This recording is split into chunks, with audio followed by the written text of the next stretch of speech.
Bom, galera, olha só. A gente vai falar sobre algumas coisas, dando um pouquinho de andamento no nosso conteúdo do livro aí e aplicando esse conteúdo à realidade de Maricá, tá? A gente vai falar sobre bacias hidrográficas de Maricá, beleza?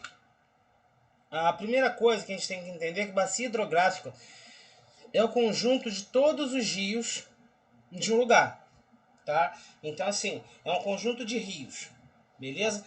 E as bacias hidrográficas, elas têm várias formas de se categorizar. Tem os seus rios principais, rios afluentes, né? Rios afluentes são aqueles rios que desagam nos rios principais. E os subafluentes são aqueles afluentes que desagam suas águas no afluente, beleza? Então, assim, a bacia hidrográfica ela é um sistema, um conjunto de rios onde a gente tem um rio somando com o rio onde ele vai desaguar, beleza? No caso de Maricá, essa imagem não está muito nítida, não está muito em Full HD, mas dá para a gente perceber que em Maricá os rios desaguam, via de regra, no sistema lagunar de Maricá. Tá? Então, assim, a gente não tem rios hoje chegando nas praias em Maricá. Isso nos promove algumas coisas. Primeira coisa, a gente não vai ter vala negra em Maricá, nas praias. Tá? Situação que a gente encontra em outros municípios, como Rio, como Niterói. E em Maricá a gente não vai ter isso porque a vala negra aproveita o rio, né, onde se despeja esgoto sem tratamento, e esse esgoto acaba chegando na faixa de areia ou dentro da praia, ou dentro da água. Beleza? Em Maricá a gente não vai ter isso. O que a gente vai ter é uma poluição maciça por esgoto, por lixo, do sistema lagunar. Beleza? Então, assim, o que vai acontecer via de regra é nós termos uma lagoa em alguns pontos, né? Principalmente onde a gente tem embocadura de rios ali. Aqui no sistema lagunar de Maricá, em alguns pontos com alta densidade de matéria orgânica, ou seja, com esse esgoto chegando por meio desses rios, tá? E a praia mais limpa, beleza? A sujeira que nós vamos ter na praia é aquele lixo que a galera leva para a praia. Basicamente de embalagem, de lata de cerveja, lata de refrigerante, embalagem de biscoito. É mais essa poluição que nós temos em Maricá. Nós não temos uma poluição hídrica em Maricá. Beleza? Então, assim, nós vamos ter aqui outra imagenzinha que nos promove o relevo de Maricá. Uma animaçãozinha, uma imagenzinha feita aí, que nós vamos ter alguns conjuntos de morros e serras. Tá aparecendo como montanhas ali, mas pode substituir esse nome de montanhas por serras, beleza? Nós vamos ter essas serras circundando aí o município de Maricá, fazendo limite aí com Niterói, com São Gonçalo, Itaboraí, Tanguá, Rio Bonito e Saquarema, beleza? E nós vamos ter alguns conjuntos de morrotes, beleza? Acontecendo ali. Então, o marrom seria as serras, o verde escuro, os morros, algumas configurações de elevação isolada, e os morrotes um pouco mais baixos, assim, vamos dizer assim, por todo o município de Maricá, beleza? E em amarelo as planícies, beleza? Então, assim, essas planícies elas vão circundar principalmente áreas da lagoa, beleza? Áreas ali onde está mais ou menos Itaipuaçu, por ali, beleza? Alguma coisa em Luan. E basicamente também na faixa litorânea de Maricá, onde está essa planície costeira. Beleza? O azulzinho é corpos hídricos, tá? Nesse caso aí está representado as lagoas e também o Oceano Atlântico, beleza? E nós vamos ter alguma configuração de colinas também, tá? Existe até um bairro em Maricá ali atrás do Bombeiro, onde o nome do bairro é Colinas, beleza? Por causa justamente disso, ok? Aqui a gente consegue observar, esse era um rio antigamente, tá? E agora a gente está percebendo aí como ele está sujo, né? Outra coisa que a gente consegue perceber nele A primeira coisa, o esgoto sendo lançado, tá? A água dele denuncia isso pra gente, tá? Segunda coisa é que ele está retificado. O que é um rio retificado? É quando você constrói muros, tá? No entorno do rio, tá? Nas margens do rio.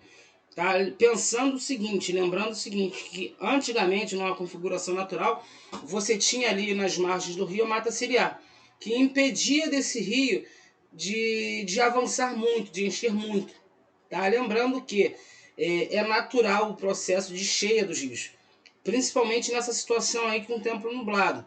Então assim, quando chove muito dentro do rio, ou lá na cabeceira do rio, enche a calha do rio de água, tá? Ele tem uma adição de água, que é a água da chuva, e a tendência dele é encher mesmo. E a mata ciliar ela tem a função, através das suas raízes, de frear essa cheia, beleza? Quando você retira essa mata ciliar da margem do rio, né? E a mata ciliar tem a função de proteger o rio e as áreas vizinhas, beleza? Proteger o rio de entrada de acúmulo de sedimentos e proteger as áreas vizinhas da cheia, das grandes cheias, assim, entendeu? Ele não impede a água passar, mas ele filtra essa água. Então, se vai passar ali, sei lá, 1000 litros por hora, passa a passar com a mata ciliar cerca de 150 litros, 200 litros no máximo. Então, assim, freia bastante, tá? Quando você retifica um rio, você não impede que esse rio tenha o seu processo de cheia.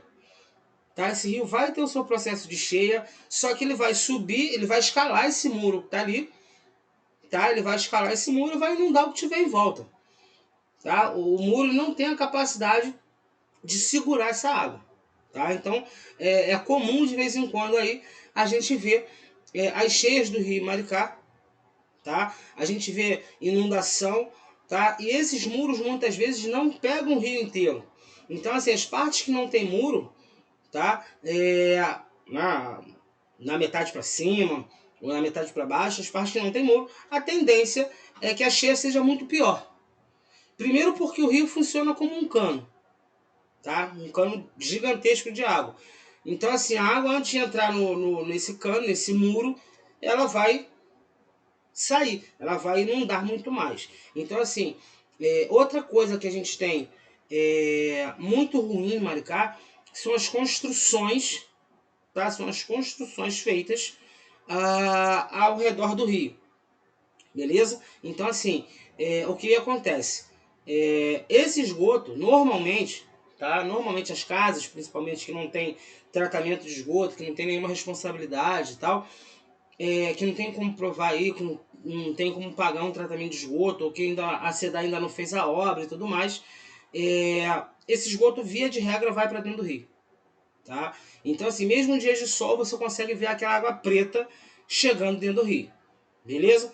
E embaixo você tem aí a imagem, não do guarda municipal, não é isso que eu quero focar, tá? Eu quero que vocês foquem na faixa ali onde tem uma certa vegetação costeira, os lixos lançados ali, não pela guarda, claro que não, né? Até a guarda municipal atua muitas vezes até como prevenção disso, né? Os salva-vidas funcionam em prevenção disso, conversando com o povo na praia, né? Mas só que o povo ainda não tem essa consciência ambiental de não jogar lixo ali, né?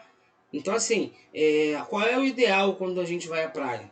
A gente tem uma praia de água limpa, mas a faixa de areia ainda é muito suja, ainda tem muito lixo. Então assim, qual é o ideal? É que a gente leve a nossa sacola e que saia com lixo, não pesa nada, não tem nenhum tipo de trabalho com isso. Leva a sua sacola, quando sair, leva o seu lixo, tá? Então assim, a gente está tratando aqui de temas que a primeiro momento você pode pensar, mas Alex, não tem nenhum tipo de implicância disso na minha vida. Tem sim, porque aí cresce o número de mosquitos, cresce o número de mosca, cresce o número de pragas como rato, como barata, né? Principalmente para a galera que mora no centro, mora perto de rios.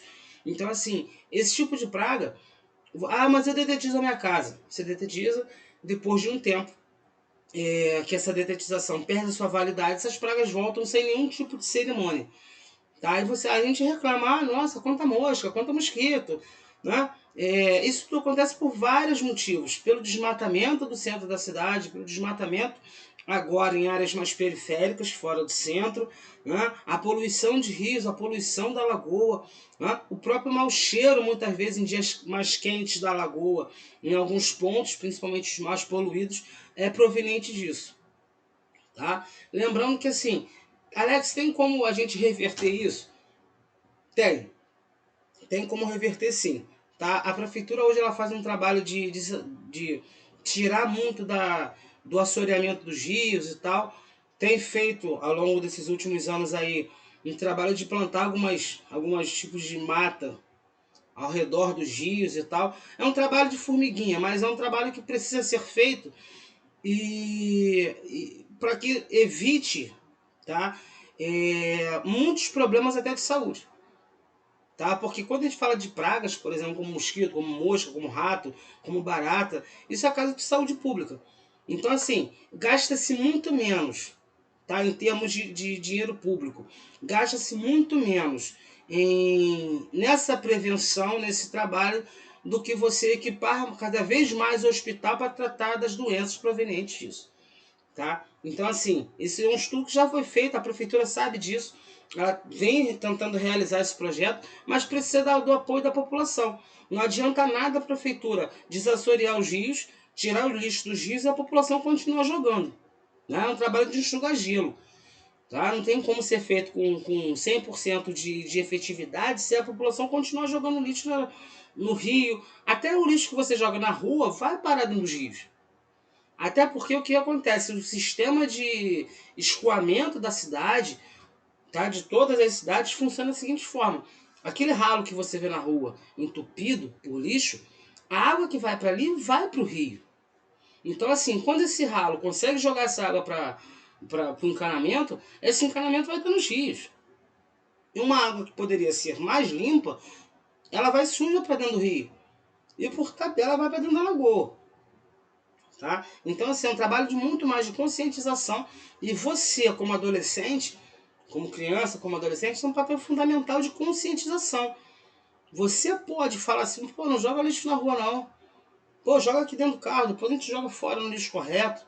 Então, assim, é um trabalho muito mais de conscientização. Então, as crianças hoje têm um papel fundamental de não jogar lixo na rua, tá? Não adianta nem falar, ah, não sabia, porque a escola vem reproduzindo essa fala há muito tempo. Todo ano na Semana do Meio Ambiente você ouve falar isso, pelo menos na Semana do Meio Ambiente. Né? Então, assim, ah, eu não sabia, sabia sim. Então você tem responsabilidade também, porque você vive nesse ambiente. Ah, mas eu sou criança. É criança, mas sobrevive nesse ambiente. Ou você não gostaria de brincar, de estar num lugar mais limpo? Né? É ruim a gente estar num lugar sujo. Então você, como criança, como adolescente, tem a responsabilidade, pelo menos, de cobrar os adultos de não fazer. Certo? Igual aqui em casa. Aqui em casa a gente tem 2 carros, o meu e o do meu pai. Os 2 carros têm o saquinho de lixeira. Quando a gente enche, aquele saquinho enche, a gente joga no lixo de casa. É simples, sabe? É simples, a gente consome muita coisa. Falar em mudança de consumo é muito complicada porque isso demanda muito tempo. Mas, se a gente pegar esse consumo e saber o que faz com os restos que vem dele, a gente pelo menos minimiza os efeitos ruins. Então essa é a função de cada um dentro da nossa sociedade. Beleza? Um abraço, até a próxima. Tamo junto.